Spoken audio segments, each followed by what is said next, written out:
Thunderbirds, fly with the best. And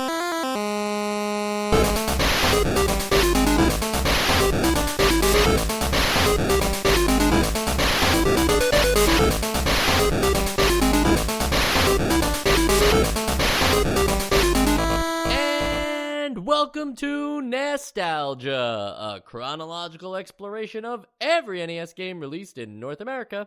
I'm Mike. I'm Sean. And I'm Joe. Thunderbirds, the TV show from the 60s, was filmed in Super Mario Nation, or Thunderbirds on the NES in Super Mario Nation. Eh? That's what I thought you said. Yeah, right?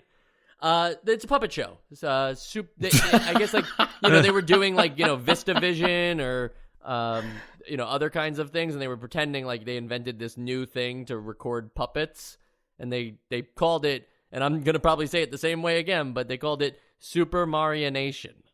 Yeah, it's like a... marionette. Don't say that word. That's like what? a bad word. A marionette? Yeah, you said it again. What are you doing? Oh, you want to hear puppet. Yeah. Puppet. Yeah. So, I had no idea what this even was. Have you guys heard of Thunderbirds before? The whole time I was playing it, I was like, I think this is based on a TV show. And that might be because you can kind of tell, but like also I was like, that sounds familiar. It wasn't until this very moment where I had the same, existential horror I'm sure we all had by looking up the original show and seeing what it actually looks like. And it's pretty terrifying. My thing was that I kept like seeing, so we'll get into this, but like between each mission in the game, you get these little like cutscenes with the characters, and I was like, why do they look like that? And they all just have this weird doll look, and then it's like, oh, they just do look like that. They are puppets. It was strange. Now, we all watched an episode of the show, and for those of you who don't know, it was a British TV show, and I feel like the marionettes thing and like the puppet nature of it all is like what was impressive about it, because it was kind of it's British TV, so it was always going to be dry, but like it's really dry. Like it's not necessarily like funny, or it's not that action packed. So it was like, was the sell that it's just really impressive that we can do this shit with puppets? Yeah, is it taking itself? It's taking itself pretty seriously then. I think so. Yeah. I would say that, yeah, it was like, wow, this is actually small. Like, I think that it's the same thing with claymation, but we're a bit more exposed to claymation. Whereas I think, at least for myself, I can say that my only real exposure to something like this was Team America World Police, which I now have to imagine is basing 90% of itself off of this show. Right. Yeah, I got that vibe as well. And I can't think of too many other, like, I'm sure there are plenty of others, but, like, this isn't just, like, other than the Muppets, like, I didn't really expose myself to, like, puppets on TV. yeah, Sesame Street, Muppets, things like that. Yeah. What about, what's the Fraggle Rock? I never watched it. Yeah, but like... that's all, like, the Henson Company stuff. Yeah, right. I guess I just mean, like, I'm sure that there's other stuff out there besides Thunderbirds and Team America. Like, there's probably a large gap of this stuff that we're missing. But that was my knowledge going into this. And it's funny because Thunderbirds was a British TV show in the 60s, and I'm sure it came over to America. I'm sure, at some point it ran in syndication or something. But, like, this is another one of those weird games where it's, like, not getting a revival at this very moment in 1990, but like they're like, yeah, we'll make a game about the Thunderbirds and a TV show from long ago, and they do nothing to like enforce that on the box art. There's a ship on the box art, but that ship is not from the Thunderbirds. It's not one of their 5 ships. That's the whole thing, right? Thunderbirds 5. Like there's 5 of them. I think there's 5 of them, and this is now the 6th ship. Like, we haven't seen this. Like,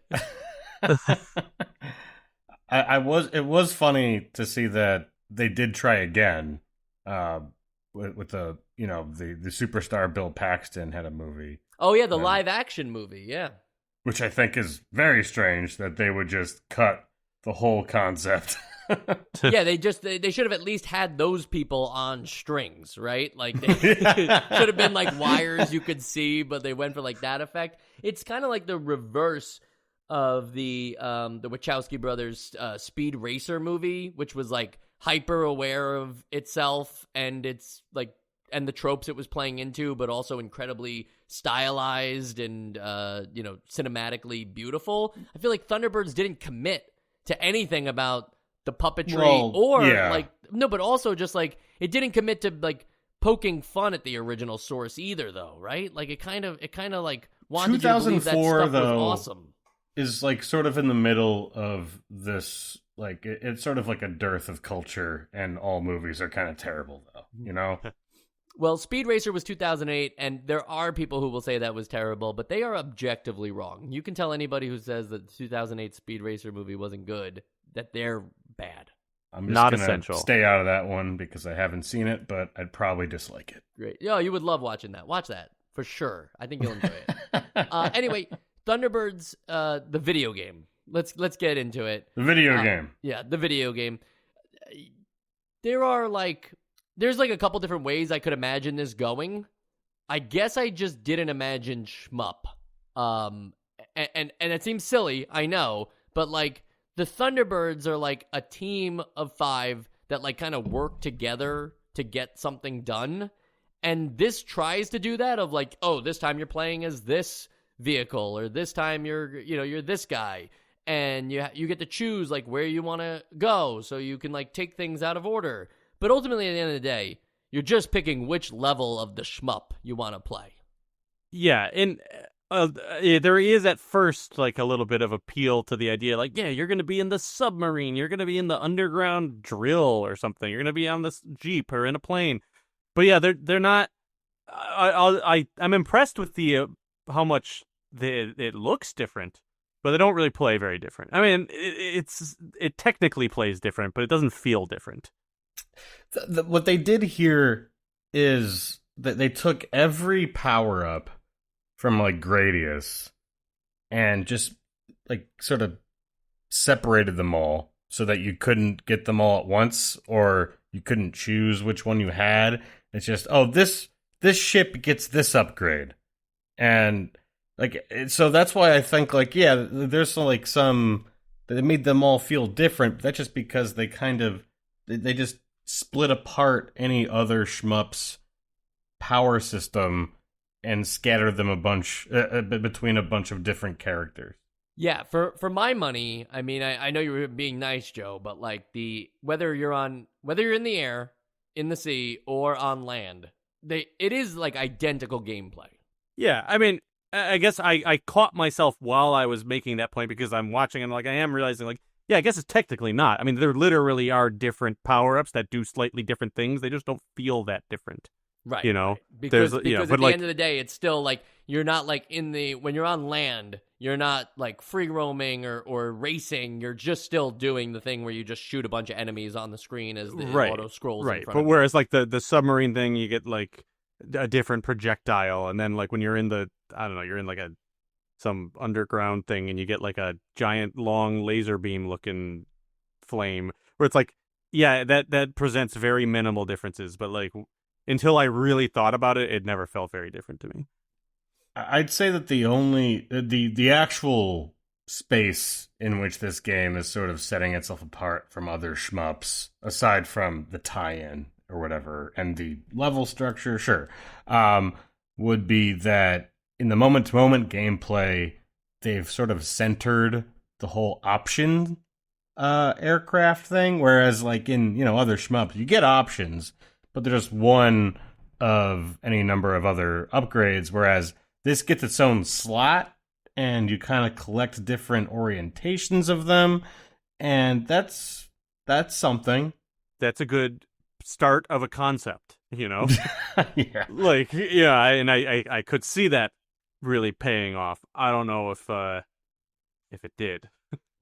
Yeah, it's funny because I actually think like the actual gameplay, and this is going to sound crazy because we played so many of these, but like I really couldn't play this game because I couldn't stand to look at the screen. There's something about like the way that the screen is scrolling and the way that all the graphics looked, that it actually hurt my eyes to play this game. Oh yeah, I remember it's the like moment. a strobing effect or something.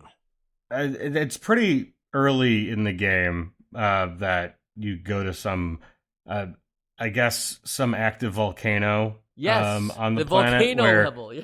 where it's just screaming red at your face, like because you get into some like molten lava sea, and then not only are you shooting at red enemies, but you're also being shot with red projectiles at other times, and it's just one of the most unlegible moments in this podcast, I think.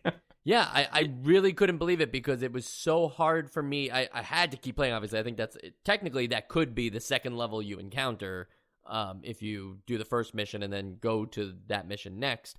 But, like, wow. Like, it was so hard for me to, like, look at that level. Like, I was like, am I getting older? What's happening? I had like a similar thought, but maybe for different reasons. I do feel like I didn't feel like this game was hard to look at. I felt like it almost reminded me of like 1942 in the sense where it's like 1942 in the way it moves, but then there's a lot going on that's like it feels disconnected from my gameplay. Like whereas like a lot of other shmups, I do with a lot of shmups actually like find them sometimes like hard to look at. Mostly with like the shmups that I think are really good because there's so much happening and so much flashiness. But also, it's like that makes it feel like fast and like intense. But that lava level, like that's hard to look at because of things that are happening that like doesn't translate to like I'm moving really fast and I'm dodging things and oh my god, all this stuff's happening to me. It's just like, yeah, I just can't see the ships because they're the same color as the lava. Yeah, and like it's just not. I don't know. I guess it didn't immediately sound to me like, wow, this is hard to look at because most shmups for me are kind of like hard to look at sometimes. But to me, it was just like, why does this feel like everything should be happening faster? The game just sort of has this ongoing problem with, again, legibility, like being able to play the game because you might have your next level be this one of the, like with that underground one, and you will just sort of blow up. You'll go forward, yes. And then you'll just kind of blow up, and you'll wonder, why did I just blow up there? There were no projectiles coming for me. I didn't hit a wall. And then you realize that they have a very interesting way of communicating that there are breakable blocks in front of you that just kind of look like background noise. But no, that's actually something you got to dig through and give yourself carpal tunnel shooting through. Where like I really have no issue with that as a concept in a level. It's just that the way that they designed how it looked makes it look like something you can't interact with. Yeah, it looks like the ground. I had this. This was very frustrating to me. This exact moment you're talking about, because there's these light brown walls, and then there's like dark brown floors that you don't interact with, and then there's like a medium dark brown that's like very close to the regular brown floor. Stalactites and stalagmites, maybe. Yeah, and like that's like you blow up, but it's not only is it like just a slightly different color, it's like kind of the same texture too. Yeah, it's this weird textured thing. They don't look like there's like a clear distinction to like where it starts and where it stops. It's just this weird fuzz on the screen that's like, oh, if you run into that, you blow up. And sometimes it's so vague where I'm like, I didn't even realize it was there. Now, the part of the game I thought you were going to talk about, Sean, as like a differentiator is that, yes, you have this mission select screen where you can kind of choose which levels you want to go into, but you also have a overall 60-day challenge to defeat the game. If you don't get to the end of the game within 60 days of the game time, then the villain, who's referred to as the Hood, I'm not sure if he wears a hood, if he's from the hood, not sure what that's about, didn't look into it, but just the the Hood concept of the Hood. Right, the Hood will win if you don't get to the end by the 60 days. And obviously that means that every time you take on a mission, it counts as a day, and you can fail those missions. So you do have kind of a way to lose just by not being able to complete the game in X amount of time, which I think is an interesting idea, that just by making it like, oh, every time you try a mission, a day has passed, is not like really capitalizing on that idea. It should have brought some strategy into the overall map, where you have to like kind of not waste time by going to places that won't help you with the mission, if that makes sense. Yeah. I think I definitely get it, and I appreciated it as something like sort of like a metagame. My main exposure to something like this would be like XCOM, and that's done very well. But I've also played a lot of XCOM and know how that works. And I haven't really played too much of Thunderbirds. So maybe if I played the full game, if I did that 60 days, and failed and succeeded, maybe it does do something for the balance. I appreciate that there's something that you're thinking about between mindlessly shooting forward and sometimes to the left and right. So I like it as an idea on paper at the very least. Yeah, same. The part that intrigued me about it is this fact that like when you die, like instead of lives or continues, when you die, you just lose a few days. And I think that is a cool way to contextualize like your experience, where it's like you can keep going as long as you want until you run out of these days. It's not a binary, you failed, start the game from one. Yeah, it's like you failed. It's going to take you some time to get back on your feet, so like 2 more days are lost. Plus these days are ticking by. I think, and now this is something, I don't know, maybe the game does do this and I just didn't play enough of it to like really get this, but I think what I need a little more out of it is like, I need to know when I'm at the point of no return. You know, I need to know like, when am I wasting my time? Because like there is something kind of cool about like, hey, if you're good enough, and even though you've lost all these days, like, hey, now it's just getting harder and harder, but now we got to like really lock it in and not lose another run. You know, like something cool about that. It's just once you look under the hood, no pun intended, once you look under the hood and decide like, okay, wait a minute, actually I'm at a point where it's impossible, but the game's not telling me it's impossible. Like literally there's no way I can get this done in the amount of days I need. Then if I'm starting to think about that, then I'm like, well, what's the point? But I don't know what the solution is there, but I think that is like the one little hurdle to this idea for me. Outside of like, it would be nice to have more working for it, but for what it is, I don't hate it. Yeah, I don't think it works if it tells you, because otherwise, why you may as well just have a live system. If there's only so many times that you can fail, then I mean that's true. I don't want it to necessarily. Yeah, I mean, it's a half baked idea I'm giving here, but I don't want it to necessarily say like, hey, just so you know, point of no return. I want it to be like, I just want to know like vaguely how much more do I have, so I can kind of think about like, hey, wait a minute, is like I have 4 days left and I got to do 70 more missions. It's like, okay, I'm not gonna beat it. But like more, I don't know. There's good. There's something inherently about the idea that like, oh, I'm working real hard, but in the back of my head, it's like it might actually already be literally impossible. I don't know how to like get around that, but that's my hang up. And the game obviously allows you to play as the various team members who are all related. They're all like brothers of the this is their weird. Father, their father is the like head Thunderbird. Not only are they all related, there's like 5 of them. Okay, because go ahead.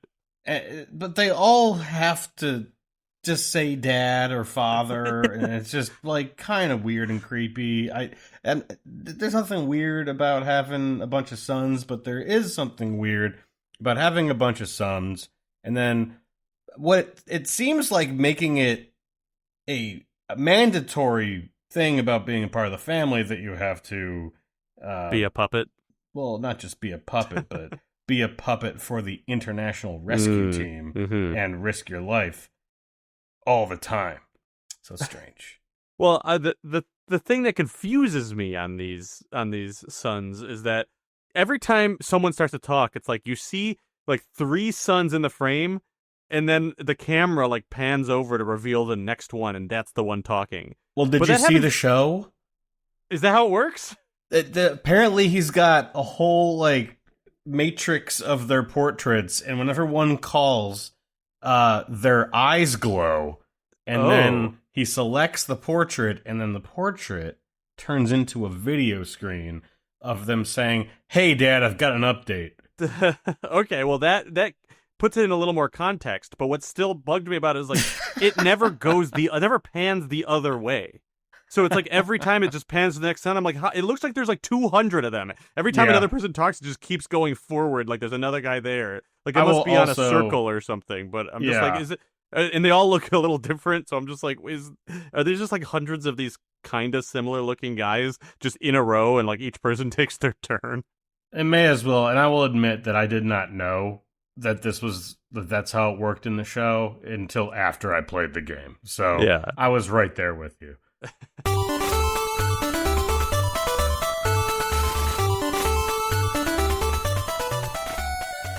Now, is it a mistake, though, that you don't get to choose who's the right Thunderbird for the job? Like, you're forced into picking them. So while you do switch between them, the level is clearly laid out for their specific vehicle. Should you have been able to tackle the volcano or, not go to the sky, obviously, but if you're going to be on land, now it's like you're in the same location, but now you have to do it on land. Obviously, that requires a lot of different ideas from the developers for the levels, but they could have also just made it a different way of handling the map itself, like how you progress through is like there's a faster way if you take the sky versus going on land, right? I don't agree with this. Here's my theory on Thunderbirds. You aren't playing as the Thunderbirds. You're playing as the Suns. Jeff Tracy, the patriarch, you are not him, and he's assigning you. You wouldn't have a say in the matter. Whoever he decides to go, and with what vehicle, that's Jeff Tracy's domain. We just do it as the Suns. I also was thinking, like, I don't think it's a mistake the way they did it. I think what you're describing would be a cool, different game, Mike. But the for this, but totally not canon. I think that like what you have to remember is like we're not super familiar with the Thunderbird, so maybe this isn't the case. But I imagine that like one of the Suns always drives this thing, and like people know. Oh yeah, that is definitely this the Sun case. drives this. That's the case for sure. Yes. Yeah, so it's like it would be like they're designing a level that like what's gonna be the Frank Thunderbird level. I don't know their names or last names or first names, but like what's gonna be this Thunderbird's level? Like that's not even their last name, right? But it'd be like what's gonna be the? I'm trying to think of like another bad example, but like what's gonna be the Donatello level where you do like techie stuff? It's a bad example because that's not how most of the TMNT games work either. Actually, two of the Thunderbirds' names are Donatello. Yeah, Donatello Thunderbird. There are like little intel that you get from your father before you go on the mission. And in one of them, he mentions that the planet's crust is unstable and then sends in a single tank. This probably isn't a job for a single tank to handle if the planet's crust has now become unstable. But he's only got the one tank, Mike. Yeah, you just got to get that tank into like the crust stabilization point. What's the Hood's goal here? To disrupt the planet crust? Like... Maybe he thought he was going to make a pizza. It's not funny. It's not funny at all. It's actually the kind of humor you would get out of Thunderbirds. Oh, man. Well, I what's the standout feature then of this game? What is the It's literally just collecting different orientations of your options. That's it. No, I know, but sorry. So not like a gameplay feature that makes it unique, but like, what was the standout thing for you? When was the most fun with this game for you? I mean, I always appreciate a shmup that doesn't make me feel like I'm bad at video games, and this was kind of that because it was like a lot easier than other shmups. But I don't know if that's like a positive. Yeah, but, it was easier. Do you think that was to make the Thunderbird vehicles themselves feel stronger? Like you don't want to like make them look weak? Maybe, but I think that they maybe went about it the wrong way because it was easier, but it was also like not super exciting. And I'm, maybe people are wondering, like, what does Joe even want from a shmup? Because I complain when they're too complicated. I complain when they're too simple. But like, yeah, this reminded me of 1942. There's definitely more to it than that. But I'm just like, there were definitely a lot of those watch out for that bullet moments. Like, it was very easy to dodge things. Wasn't a bad thing. I did, it did make it like, oh yeah, I can get through this. But it's also. It didn't. I guess all this to say, like, there really wasn't like a major standout thing. The standout thing for me was the date system. It was not actually in the action gameplay. It was in the like. You can go on dates. Yeah, the dating sim version where you can all these Thunderbird family members. Never mind. But the yeah, it was like an episode of White Lotus. But and now that I'm like saying it like that, maybe I do kind of wish there was a little more to the like. The date, keeping track of the date system, because like that was the part that was most interesting to me. Yeah, it should have had a clock in it so that you could only do one mission each day. Each real day. Life, yeah. Or like a day-night cycle, or kind of like Pokemon Gold Silver. Yes. Yeah, absolutely. Exactly and like Pokemon certain Gold, enemies Silver. only come out at night. After you beat the game, you get to go to Kanto. Anyway, there are a lot of other Thunderbirds games. There were some before this too, but they were all on like British consoles. British computers. They're not even consoles, but like the ZX Spectrum, of course, had a bunch of Thunderbirds games. The Super Famicom got a Thunderbirds game, like exclusively in Japan, which reminds me of like another thought I had, not while playing the game, but while watching the show, of like, I wonder if Miyamoto was inspired by Thunderbirds at all for Star Fox. Huh. No. Because he does do like Star Fox puppets from time to time, and the way that they talk on the N64 version was supposed to be, like puppet-like. So I just wonder, because like the system's kind of the same with like the talking, like in between missions, like seeing the leader and then seeing the group in like little panels on the side. Like it was a similar setup. I just wonder if like, not even joking, like Thunderbirds may have played a role in like being popular in Japan and then Miyamoto being influenced by it and then that leading to Star Fox. Because I know Star Fox is also influenced by like shrines in Kyoto as well, like the idea of flying under them or walking under them. But I think that could be another source of inspiration. Eurogamer. You're guessing, Nintendo's though, right? sci-fi shooter Star Fox was partly inspired by British puppet TV series Thunderbirds. You've got something there? It's just a Eurogamer article from 2011. I trust No fucking Eurogamer. way. I trust Eurogamer. I'm not joking. The puppets was like a big thing for Miyamoto specifically. They even did like a whole Nintendo Direct where they were puppets for like the new Star Fox game on Wii U that failed miserably. Because what the problem is, Star Fox ultimately just keeps wind up like, oh, let's just remake Star Fox 64 again. It's like you can't remake a game 5 times and call You it do a Star different Fox game. Adventures, though. Yeah, you could do that, but that game was actually not even a Star Fox game. It was a game called Dinosaur Planet, and then they were like, this would be better with Star Fox in it. No, it wouldn't. There's other Thunderbirds games, though. There's a Thunderbirds game on the Game Boy Advance. There's the new Thunderbirds on PlayStation 2, which only came out in Europe, canceled in North America. They realized nobody watches British TV. And there's apparently another new series called, like, Thunderbirds Are a Go. New Yeah. how? 2015 new, and it's a mixture, apparently, of 10. CG and live action. Okay. I like that. Instead of puppets, now they're CG, but they're still like, I don't like Puppets. this at all. Don't look up Thunderbirds Are Go. Whatever you do. It looks like it's on Amazon Prime if you really want to suffer, but like, sheesh. Huh. Some scary looking CG. Uncanny Valley, yeah. Yeah, exactly. A little too much detail and then not. And everybody, all the Thunderbirds look like bros. That's not what you want the Thunderbirds. Do they have Pat Mahomes hair? One of them does. Of course. Can't all have it. You can't always have everything, but we have to every episode have the essential games list. I mean, you guys really are not at the edge of your seat, right? I could barely stand looking at this game. This is going to be one of the lowest ones for me, actually. I think there are some good ideas in the, like on paper, but then when you play the actual game, it's almost borderline unplayable for me. I couldn't look at it. But then also, it's not that interesting when you actually can play it, right? On a level where it actually doesn't just all look like one mesh of the same color, and you can differentiate some things. You're just not really doing anything that inspired. You're just finding a creative way to tell a Thunderbird story via a video game, and you should always be doing the opposite of that. You should be trying to make a great video game that then wraps in the Thunderbirds somehow. It's a no for me. What about you, Sean? Yeah, no, the game is pretty bad. I have no love for it. But one thing that I've noticed about this podcast recently is it's just been introducing me to media like of a forgotten variety that I just like. I'm oddly drawn to.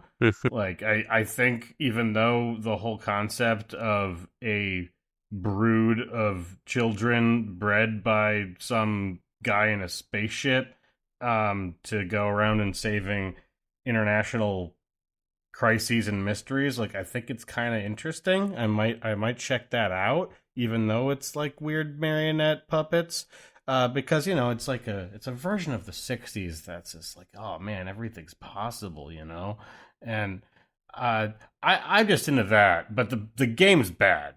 Joe. Yeah, I mean, I wasn't crazy about it. I do think that maybe unplayable might be a little harsh, personally, but I feel like for me, this is going to just like melt into like the mush of those like lower to middle tier NES games. Like I've definitely played a lot of games that like were, to me, like I'd rather play this over plenty of other games that are like horrible, but this one just does not stand out in any way, and it's kind of just like they didn't do enough with it. It's kind of boring. The one thing that I thought was interesting was that like keeping track of the days system, but it didn't really go anywhere. And I think it's a shame that it's so unique that we will probably never get another game where you have to keep track of what day it is, especially not next week. Not essential. Thank you, Joe. And it's funny, Sean, you mentioned 1960s again, even though I said it at the top. The game takes place in 2060. Sorry, I knew that you said that. I didn't mean to say the words that you said.